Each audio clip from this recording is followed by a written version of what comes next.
السلام علیکم ورحمۃ اللہ وبرکاتہ۔ اردو اسلامک ریسرچ سینٹر کے زیر اہتمام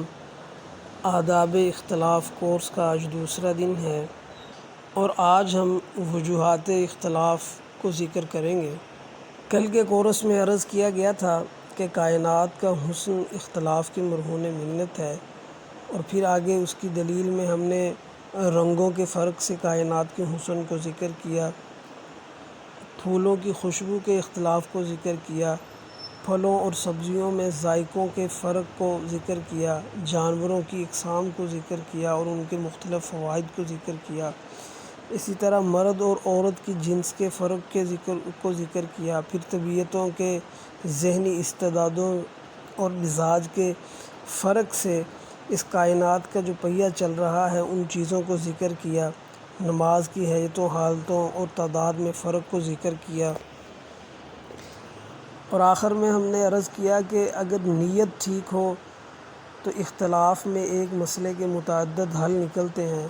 اور پھر وہ نیت ٹھیک ہونے پہ ہم نے ایک حدیث بیان کی، من احب للہ و ابغض للہ و اعطى للہ و منع للہ فقد استکمل الایمان۔ پھر اس کے بعد ہم نے حضرت علی رضی اللہ تعالیٰ عنہ والا واقعہ ذکر کیا۔ پھر ہم نے کہا کہ اگر ہم اختلاف کو دو قسموں میں تقسیم کریں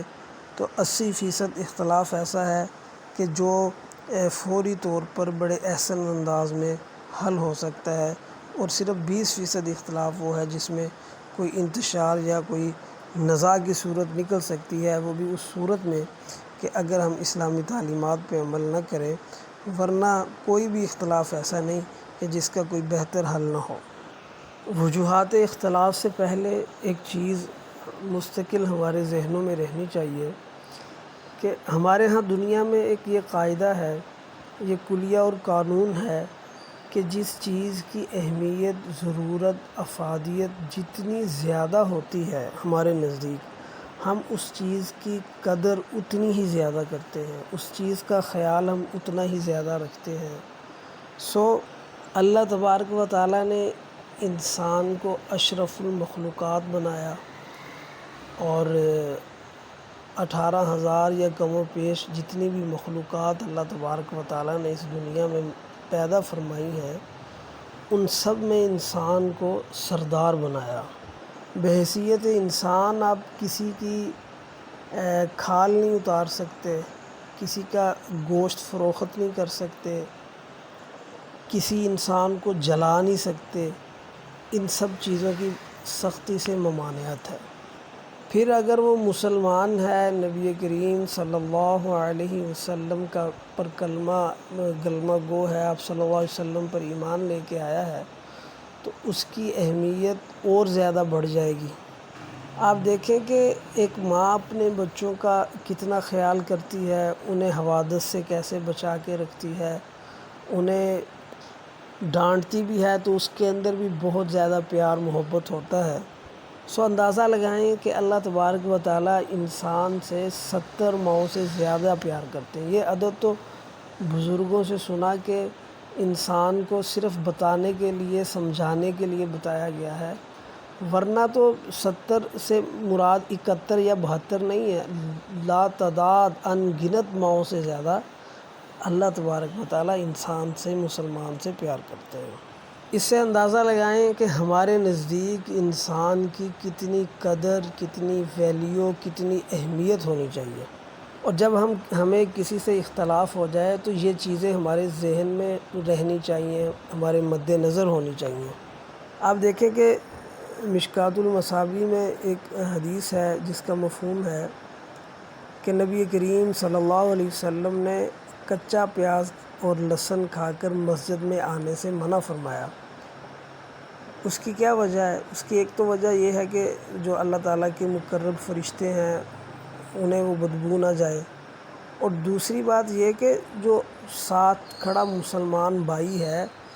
اسے اس بو سے ناگواری محسوس نہ ہو، اسے کوئی دقت یا پریشانی کا سامنا نہ کرنا پڑے۔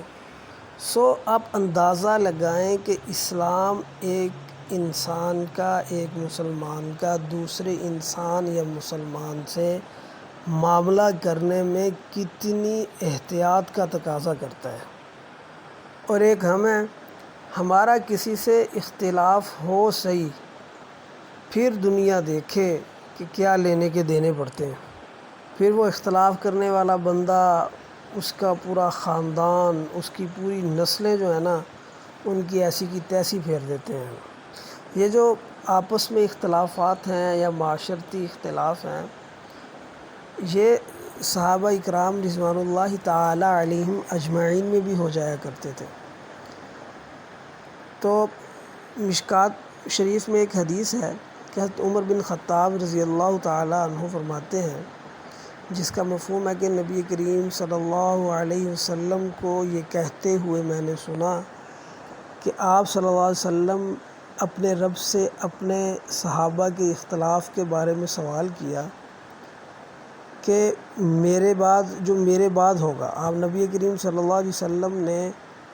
اللہ تبارک و تعالیٰ سے اپنے صحابہ کے اختلاف کے بارے میں سوال کیا جو نبی کریم صلی اللہ علیہ وسلم کے جانے کے بعد ہوگا۔ تو نبی کریم صلی اللہ علیہ وسلم نے ارشاد فرمایا کہ میری طرف وحی کی گئی کہ اے محمد صلی اللہ علیہ وسلم، تمہارے صحابہ میرے نزدیک آسمان کے تاروں کی مانند ہیں، بعض سے قوی ہیں اور ہر ایک کے لیے نور ہے۔ اپنے اختلاف میں وہ جس موقف پر ہیں، ان میں سے جو کسی کو اختیار کرے گا، یعنی ان کے بعد والوں میں، وہ میرے نزدیک ہدایت پر ہے۔ راوی بیان کرتے ہیں کہ رسول اللہ صلی اللہ علیہ وسلم نے فرمایا، میرے صحابہ ستاروں کی مانند ہیں، ان میں سے جس کی پیروی کرو گے ہدایت پا جاؤ گے۔ میں سمجھتا ہوں، میری یہ رائے ہے کہ اختلاف کے رحمت ہونے کی یہ حدیث بہت بڑی سند ہے۔ بہت ساری چیزوں میں اگر صحابہ اکرام رضوان اللہ تعالی علیہم اجمعین میں اختلاف نہ ہوتا تو یقین کریں کہ یہ امت بہت سارے معاملات میں مشقت میں پڑ جاتی ہے۔ میں اور آپ بہت زیادہ مشقت میں پڑ جاتے اگر صحابہ اکرام میں اختلاف نہ ہوتا اور ایک مسئلے میں دو رائے قائم نہ ہوتی، اور وہ رائے جو ہیں قیامت کی صبح تک ویسے کی ویسے نہ چلتی۔ اگر وہ مسئلہ ادھر ہی حل ہو جاتا، اگر وہ مسئلہ وہاں ختم ہو جاتا اور اس میں وہ دو رائے مستقل قائم نہ ہوتی، تو ہمارے لیے بہت سارے مسائل میں، بے شمار مسائل میں بہت زیادہ مشقتیں پیدا ہو جانی تھیں۔ اختلاف کے رحمت ہونے کی میرے نزدیک یہ حدیث بہت بڑی دلیل اور سند کی حیثیت رکھتی ہے۔ مشکوٰۃ المصابیح میں ایک اور حدیث ہے، سیدہ عائشہ رضی اللہ تعالیٰ عنہ فرماتی ہیں، اس کا مفہوم ہے کہ نبی کریم صلی اللہ علیہ وسلم نے فرمایا کہ مجھے میرے رب نے 9 چیزوں کا حکم فرمایا۔ اب وہ 9 چیزیں بڑی تفصیل سے ذکر کی گئیں۔ اس میں جو دوسری بات ہے وہ یہ ہے کہ نبی کریم صلی اللہ علیہ وسلم نے ارشاد فرمایا، غصہ اور رضامندی دونوں حالتوں میں انصاف کا کلمہ کہو۔ اب یہ آپ دیکھیں کہ ہم غصے کی حالت میں ہوں اور ہمارے سامنے وہ بندہ ہو جو ہمیں ایک آنکھ نہیں بھاتا، پھر دیکھیں اس کی کیسی ہم ایسی کی تیسی پھیرتے ہیں، پھر ہمارے منہ میں جو آئے گا ہم کہیں گے وہ سچ ہے، وہ حق ہے، وہ سچ ہے یا حق نہیں ہے۔ ہمارا صرف اور صرف غصے کی حالت میں مقصود یہ ہوتا ہے کہ ہم نے اپنے جو جس پہ غصہ ہے یا جو ہمارا مخالف ہے، ہم نے اس کی ذات کو رگیدنا ہے، اس کی عزت کو اچھالنا ہے، اسے نیچا دکھانا ہے۔ ہمارا غصے میں صرف اور صرف یہ مقصد ہوتا ہے، اور اسلام اس چیز کی اجازت نہیں دیتا۔ اور اسی طرح رضامندی کی حال، اگر ہم کسی سے خوش ہیں اور ہمیں اس نے خوشی پہنچائی ہے تو بس پھر ہم زمین آسمان کے کلابے ملا دیں گے اور اس کے اندر وہ خوبیاں بھی گنا دیں گے جو اس کے اندر نہیں ہیں، اور وہ سننے والا جب اس چیز کو لے کے اس کے ساتھ کوئی معاملہ کرنے کی کوشش کرے گا اور وہ معاملہ الٹ ہوگا تو یہ بھی ایک اختلاف النزاع کی صورت بنے گی۔ اس لیے نبی کریم صلی اللہ علیہ وسلم نے ارشاد فرمایا کہ غصے اور رضامندی دونوں حالتوں میں انصاف کا کلمہ کہنا چاہیے، اس میں رطب و یابس یا اس میں اونچ نیچ نہیں کرنی چاہیے، تاکہ اختلاف کی کوئی صورت ہی پیدا نہ ہو سکے۔ اسی طرح مشکوٰۃ المصابیح میں ہی ایک حدیث ہے، حضرت جابر بن سلیم رضی اللہ تعالیٰ عنہ فرماتے ہیں کہ میں نے نبی کریم صلی اللہ علیہ وسلم سے عرض کیا کہ مجھے کچھ نصیحت فرمائیں، تو آپ صلی اللہ علیہ وسلم نے مجھے بہت ساری نصیحتیں فرمائیں۔ اچھا، اب ان نصیحتوں میں جو ایک آخری نصیحت نبی کریم صلی اللہ علیہ وسلم نے انہیں فرمائی، اس کا مفہوم یہ ہے کہ اگر کوئی شخص تجھے گالی دے یا تیرا کوئی عیب جتا کر، عیب یعنی کہ جو تمہارے اندر کوئی کمی یا کجی پائی جاتی ہے، کوئی عیب جتا کر تجھے عیب دار بنائے، یعنی کہ لوگوں کو آپ کی اس عیب کا نہیں پتہ، کجی کا نہیں پتہ، اور وہ لوگوں کو آپ کا وہ عیب بتا کر آپ کو ان لوگوں کے سامنے عیب دار بنائے، تو اس کا عیب بیان کر کے اس کو عیب دار نہ بنانا۔ یعنی کہ اگر جو عمل اس نے آپ کے ساتھ کیا ہے، آپ اس کے جواب میں، اس کے غصے کی حالت میں یا جیسے بھی، وہی عمل آپ نہ دہرانا۔ ایسا کرنے سے تجھے اجر ملے گا، یعنی اس چیز پہ کو برداشت کرنے میں اور اس کو وجہ نزاع نہ بنانے میں اور اسے وجہ اختلاف نہ بنانے میں، اگر تم ایسا کرو گے تو اس پر اللہ تبارک و تعالیٰ تمہیں اجر دیں گے، اللہ تبارک و تعالیٰ تمہیں انعام دیں گے، اور اس کے اس فعل کا وبال اس پر ہوگا۔ یعنی کہ اگر کوئی شخص یہ کام کرتا ہے کہ آپ کے اندر عیب ہے، لوگوں کو نہیں پتہ، اور وہ عیب لوگوں کو بتائے، تو اس پر وبال آئے گا۔ یعنی کہ یہ کوئی اچھا کام نہیں ہے، یہ کوئی رفع عامہ کا کام نہیں ہے۔ یعنی کہ کسی کے عیب کو کسی پر مطلع کرنا، اس کی بھی اجازت نہیں ہے۔ یہ بھی نزاع کا، اختلاف کا ایک بہت بڑا سبب ہے۔ آپ ہمارے معاشرے میں دیکھیں، ہمارے ارد گرد دیکھیں کہ یہ کام ہم کتنی جانفشانی سے کرتے ہیں اور کتنا دل لگا کے یہ کام کرتے ہیں۔ دوسروں کے عیب دوسروں کو بیان کرنا ہمارے نزدیک کبھی عمل ہی نہیں ہے، اور اس چیز کو لے کے ہمارے خاندانوں میں، ہمارے دوستوں میں، ہمارے حلقہ احباب میں کتنی زیادہ لڑائیاں پڑ جاتی ہیں۔ اس چیز سے ہمیں بچنا چاہیے، یہ بھی ایک اختلاف کی وجوہات میں سے ہے۔ اسی طرح بخاری و مسلم میں ایک روایت ہے کہ ابو ہریرہ رضی اللہ تعالیٰ عنہ فرماتے ہیں کہ نبی کریم صلی اللہ علیہ وسلم نے ارشاد فرمایا، جس کا مفہوم ہے کہ برے گمان سے بچو، کیونکہ برا گمان سب باتوں سے زیادہ جھوٹی بات ہے۔ پھر فرمایا، پوشیدہ باتوں کا پتہ نہ لگاؤ اور عیب نہ تلاش کرو، ایک دوسرے کو لڑائی کے لیے مت بھڑکاؤ، آپس میں حسد نہ کرو، بغض نہ رکھو، آپس میں تعلقات ختم نہ کرو، اور سب اللہ کے بندے ہو کر بھائی بھائی بن جاؤ۔ آج کل اختلاف کسی بھی لیول پہ ہو، وہ مذہبی لیول پہ ہے، وہ مسلکی لیول پہ ہے، وہ لسانی لیول پہ ہے، وہ صوبائی لیول پہ ہے، وہ خاندانی لیول پہ، کسی بھی لیول پہ اختلاف ہے، اگر آج کل ہم اس میں دیکھیں تو وہ اس میں اکثریت اختلاف کی جو وجہ اور سبب ہے وہ بدگمانی ہے۔ ایک بندہ ویسا آپ کے بارے میں ہوتا نہیں ہے، وہ سوچتا نہیں ہے آپ کے بارے میں، لیکن ہم یہاں بیٹھے سوچ رہے ہوتے ہیں، ہم اس کے بارے میں بدگمان ہو رہے ہوتے ہیں، ہم اس کے متعلق الٹا سیدھا سوچ رہے ہوتے ہیں۔ تو قرآن پاک میں اللہ تبارک و تعالیٰ نے ارشاد فرمایا کہ بعض گمان گناہ ہیں، بعض گمان کرنا، بعض لوگوں کے متعلق بعض گمان کرنا گناہ ہے، اور تجسس سے منع کیا اسلام نے، ٹو لگانے سے منع کیا۔ آپ دیکھیں کہ ہم کتنا ٹو لگاتے ہیں، ہمیں ایک دوسرے کے متعلق کتنا تجسس ہوتا ہے، الٹی سیدھی باتوں پہ تجسس کرتے ہیں، وہ فلاں کے فلاں سے کیا تعلق ہو گیا، وہ کیسا تعلق ہے ان کا، یہ ہے، اور یہ تجسس اور یہ بدگمانی، یہ چیزیں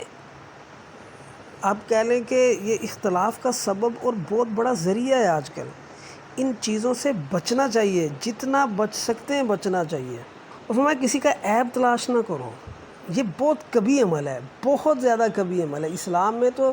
یہ جو چیزیں یہاں بیان کی گئی ہیں، جو صحابہ اکرام رضوان اللہ تعالیٰ علیہم اجمعین کا معاشرہ تھا، ان میں تو یہ چیزیں بہت زیادہ قبیح تھیں،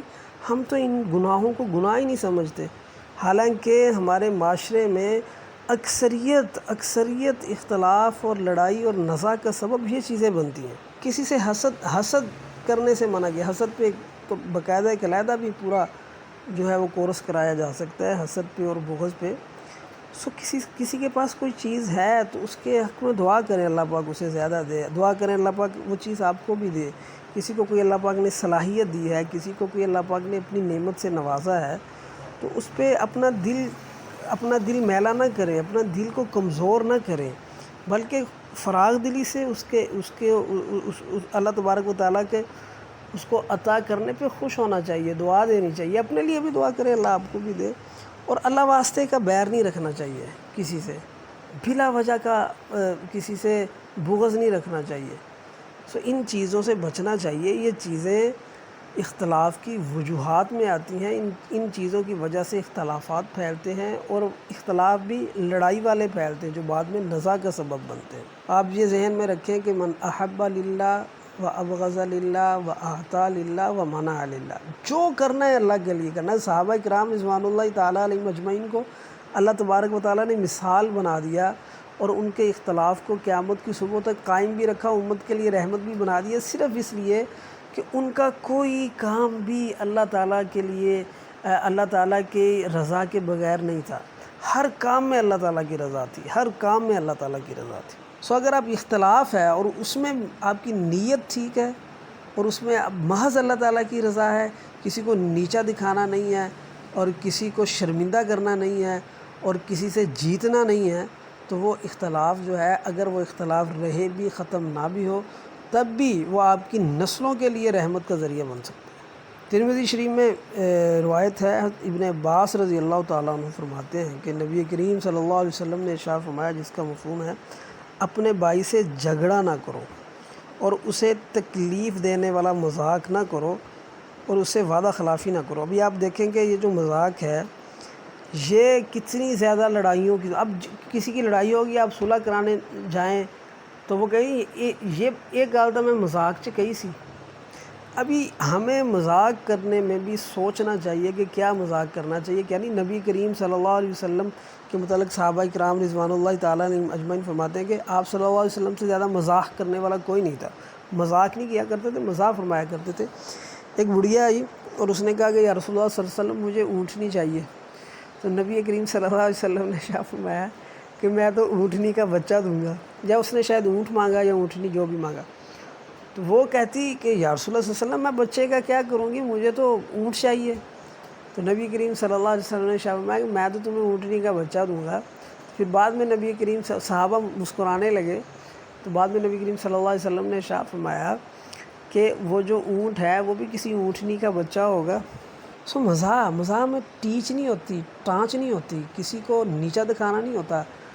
اور کسی کی عزت کو رگیدنا نہیں ہوتا، 10 بندوں میں بیٹھ کے صرف ہنسانے کے لیے کسی کی ذات کو ڈسکس کرنا نہیں ہوتا۔ یہ چیزیں جب بعد میں پتہ چلتی ہیں تو انتہائی تکلیف اور دکھ کا سبب بنتی ہیں، انسان کے دل میں اس بندے کے بارے میں برے خیالات آتے ہیں، یہ بعد میں کینہ اور بغض کا ذریعہ بنتا ہے، یہ نزاع کا، لڑائی کا ذریعہ بنتا ہے۔ ان چیزوں سے نبی کریم صلی اللہ علیہ وسلم نے ارشاد فرمایا کہ بچنا چاہیے۔